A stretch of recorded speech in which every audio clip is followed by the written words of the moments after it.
देखो S is equal to u t plus half a t square होता है हमारा एक इक्वेशन ऑफ मोशन का एक फॉर्मूला है, जहाँ पे हम इस फॉर्मूला का इस्तेमाल करते हैं वैसे क्वेश्चंस को सॉल्व करने के लिए जिस क्वेश्चन में मुझे displacement, initial velocity, time, acceleration और वापस से मुझे टाइम का कुछ रिलेशन दिया हुआ होता है। मतलब अगर कोई ऐसा क्वेश्चन दिया हो जिसमें मुझे डिस्प्लेसमेंट, इनिशियल वेलोसिटी, टाइम और एक्सेलरेशन दिया हुआ हो तो हम इस फॉर्मूला का इस्तेमाल करें। लेकिन ध्यान में रहे कि ये फॉर्मूला हम तभी यूज कर सकते हैं जब एक्सेलरेशन हमारा कांस्टेंट होगा, एक्सेलरेशन किसी और का फंक्शन नहीं होगा तो हम ये फॉर्मूला का इस्तेमाल कर सकते हैं। मैं अभी यहाँ पे एक स्पेशल टाइप के क्वेश्चन के बारे में बात करूंगा जो कि एक मोशन अंडर ग्रेविटी का पार्ट है, जिसमें एक हाइट से किसी भी ऑब्जेक्ट को ऊपर फेंका जाता है और मुझे कैलकुलेट करना होता है, या तो वो हाइट कैलकुलेट करना होता है या जब ही बॉल को ऊपर फेंका गया वहां से नीचे ग्राउंड तक का आने का टाइम कैलकुलेट करना होता है। तो मैं रिपीट करके बोल दे रहा हूँ, मुझे या तो हाइट कैलकुलेट करना होता है या तो टाइम मुझे कैलकुलेट करना होता है। और ये मोशन अंडर ग्रेविटी का क्वेश्चन है जहां पे एक्सेलरेशन की जगह पर हम जी का इस्तेमाल करेंगे।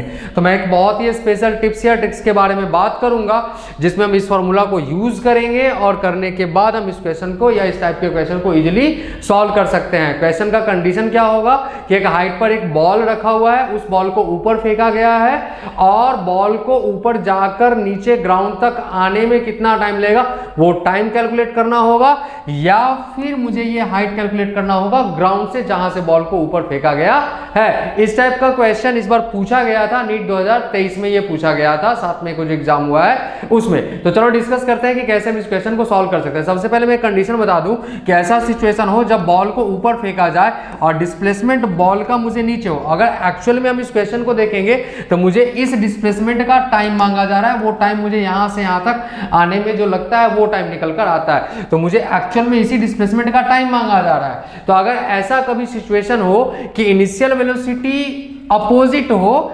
डिस्प्लेसमेंट के, इनिशियल वेलोसिटी अपोजिट हो डिस्प्लेसमेंट के, बॉल को देखो कहां फेंका गया है, यहां से ऊपर फेंका गया है और डिस्प्लेसमेंट कहां है मेरा बॉल का, नीचे की तरफ में है। तो अगर ऐसा सिचुएशन हो तो इस सिचुएशन में हम u को क्या करेंगे, नेगेटिव पुट करेंगे, बाकी जो साइंस है उसको हम वैसे ही छोड़ देंगे। मतलब a की जगह पे मैं g प्लस का इस्तेमाल करूंगा, मतलब g मेरा पॉजिटिव पुट करेंगे, u को नेगेटिव पुट करेंगे और इजीली हम इस फॉर्मूला में पुट करने के बाद में हम क्वेश्चंस को आराम से सॉल्व कर सकते हैं। तो चलो मैं एक चीज बोल रहा हूं यहाँ पे, सपोज कर लेते हैं कि अगर एक हाइट है कुछ भी जहां से इस बॉल को ऊपर फेंका जा रहा है 4 मीटर पर सेकेंड से और बॉल ऊपर जाकर नीचे ग्राउंड पर आता है मेरा 4 सेकेंड में, तो मुझे डिस्प्लेसमेंट ऑफ द बॉल निकालना है, मतलब हाइट ऑफ द ब्रिज या height of the ground, height of the ground निकला जहां से बॉल को ऊपर फेंका गया था। तो एस इज इक्वल टू क्या मैंने बोला है इस्तेमाल करने के लिए, यू टी प्लस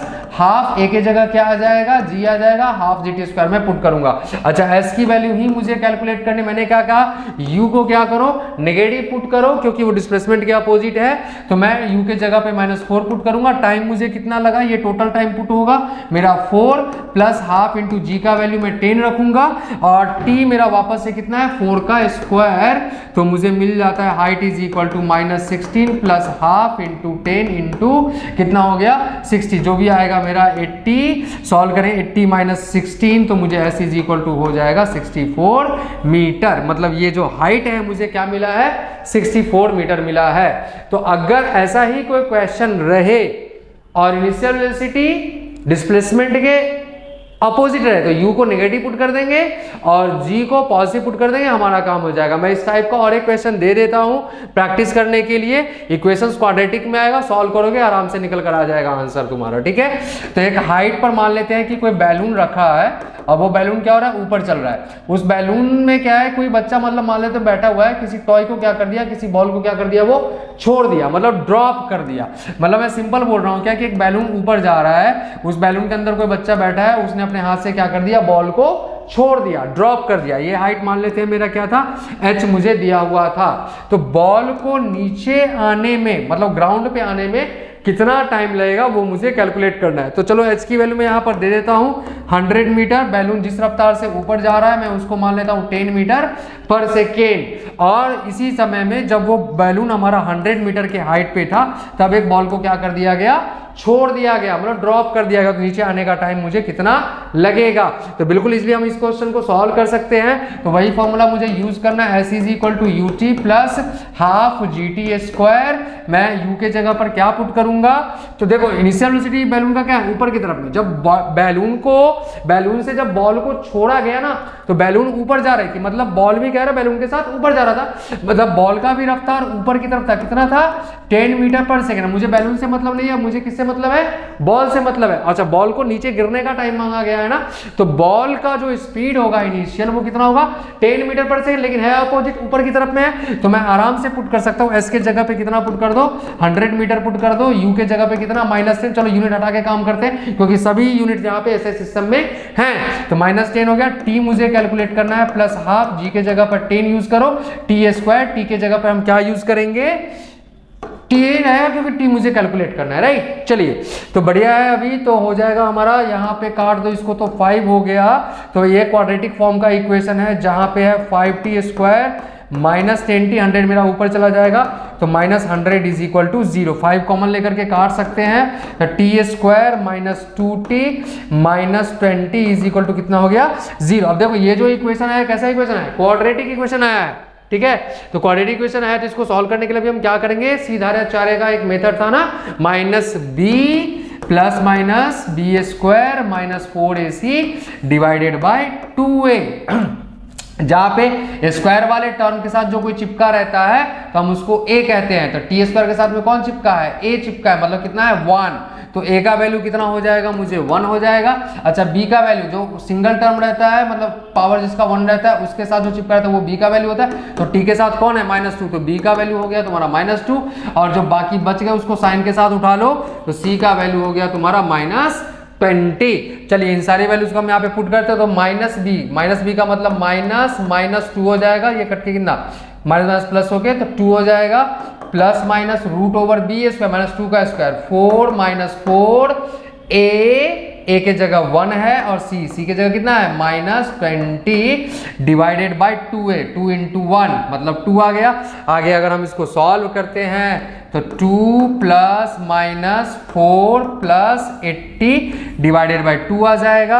आगे अगर सॉल्व करेंगे तो 2 + √84 डिवाइडेड बाय 2 आ जाएगा, ठीक है। √84 जो है वो 2 से ज्यादा है, तो 2 यहाँ पे 2 सॉल्यूशन आ गए, गौर से देखोगे तो 2 सॉल्यूशन आ गए। एक सॉल्यूशन आ गया 2 + √84 डिवाइडेड बाय 2, और दूसरा सॉल्यूशन आ गया 2 - √84 डिवाइडेड बाय 2। ये वाला वैल्यू अनएक्सेप्टेबल है, क्योंकि 84 जो है वो का रूट निकालेंगे तो वो 2 से ज्यादा होगा और है माइनस में, तो ये पूरी वैल्यू नेगेटिव हो जाएगी। तो टाइम की वैल्यू क्या होती है, कभी नेगेटिव नहीं हो सकती, इसलिए ये वाला हमारा आंसर नहीं होगा। तो जो होगा आंसर हमारा वो ये होगा। तो 2 + √84 को हम लोग सॉल्व कर सकते हैं कुछ। तो अगर 84 का तुम लोग रूट निकालते हो तो 2 से देखो कितना, 2 चौक 8, 2 दूनी 4, 42 आ गया, 2 दूनी 4, 2 1 2, ऐसा कुछ आ गया। तो 2√21 डिवाइडेड बाय 2 कॉमन लेकर के हम काट सकते हैं, तो आंसर आ जाएगा हमारा 1 + √21 अप्रोक्सीमेटली, ये मेरा सेकेंड में होगा। मतलब अगर हम सही तरीके से इस फॉर्मूला को यूज करते हैं, S = UT + ½ और ध्यान रखते हैं कि अगर डिस्प्लेसमेंट हमारा इनिशियल वेलोसिटी के अपोजिट है और डिस्प्लेसमेंट मांग रहा है या फिर डिस्प्लेसमेंट को ट्रैवल करने का टाइम मांग रहा है, उस केस में हम इनिशियल वेलोसिटी को नेगेटिव रख देंगे, और जो एक्सेलरेशन है जैसा नीचे की तरफ में जिधर बॉल हमारा जा रहा था उसकी तरफ में, मतलब मोशन अंडर ग्रेविटी से है, तो एक जगह पे C + G रख देंगे। तो इस तरह के क्वेश्चंस को इजीली हम सॉल्व कर सकते हैं।